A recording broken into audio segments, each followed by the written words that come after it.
Assalamualaikum warahmatullahi wabarakatuh.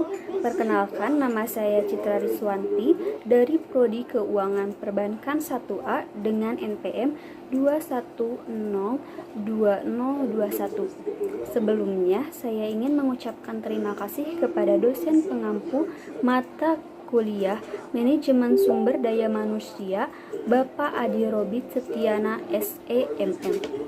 Di sini saya akan menyampaikan dan memaparkan salah satu kegiatan penting pada manajemen sumber daya manusia, yaitu mengenai analisis jabatan atau job analysis. Untuk pengertian dari analisis jabatan sendiri, yaitu analisis jabatan atau job analysis adalah suatu proses untuk membuat uraian pekerjaan sehingga dari uraian pekerjaan tersebut dapat diperoleh keterangan-keterangan yang perlu untuk dinilai jabatan itu guna suatu keperluan. Jika kita cermati, peran analisis jabatan sangatlah krusial dalam kegiatan sumber daya manusia, mengingat analisis jabatan menjadi acuan penting untuk perencanaan sumber daya manusia.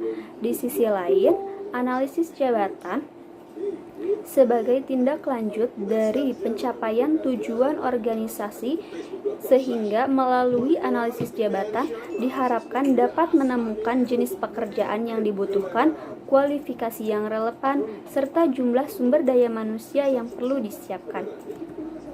Secara umum, analisis jabatan memuat dua bagian, yaitu ada job description atau uraian jabatan atau gambaran tugas suatu pernyataan tertulis yang berisi tujuan dari dibentuknya suatu jabatan atau tugas. Yang kedua ada spesifikasi jabatan atau job specification, yaitu suatu uraian tertulis tentang latar belakang pendidikan, pengalaman, kemampuan, dan kompetensi atau hal-hal lain yang berhubungan dengan pekerjaan yang harus dimiliki sebelum mengisi jabatan tertentu. Pada analisis jabatan sendiri tadi terbagi menjadi dua. Pada deskripsi jabatan terdiri dari nama jabatan, lokasi pekerjaan, ringkasan pekerjaan, informasi laporan, kondisi kerja, tugas yang dilakukan, mesin yang digunakan, dan resiko kerja. Sedangkan pada spesifikasi jabatan memuat tentang kualifikasi pendidikan, pengalaman, kemampuan, tanggung jawab, dan karakteristik emosional, sehingga dapat dijelaskan secara singkat bahwa job description yaitu pekerjaan apa yang dilakukan, dan job specification yaitu kualifikasi apa yang dibutuhkan. Berikutnya, bagaimana sih tahapan analisis jabatan?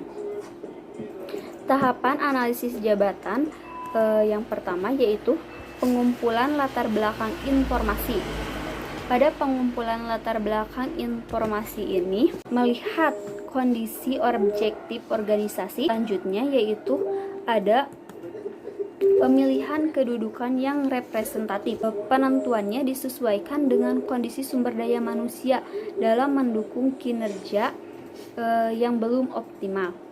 Yang ketiga yaitu pengumpulan data analisis jabatan.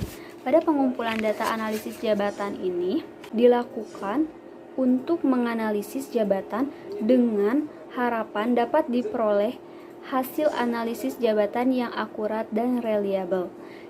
Yang keempat yaitu pengembangan deskripsi jabatan. Pengembangan deskripsi jabatan ini akan menjabarkan secara detail mengenai tugas-tugas dan tanggung jawab setiap pegawai. Yang terakhir, pengembangan spesifikasi jabatan. Pada pengembangan spesifikasi jabatan ini dilakukan untuk menghasilkan tentang uraian kualifikasi yang dibutuhkan dari seorang pegawai, seperti jenjang pendidikan, pengalaman kerja, pengetahuan, keterampilan yang dimiliki. Nah, dari hasil analisis jabatan dalam bentuk uraian jabatan dan Spesifikasi jabatan inilah selanjutnya yang menjadi dasar untuk melakukan proses perencanaan sumber daya manusia pada tahap berikutnya. Sekian materi yang dapat saya sampaikan. Mohon maaf apabila banyak kekurangan dan kesalahan. Wassalamualaikum warahmatullahi wabarakatuh.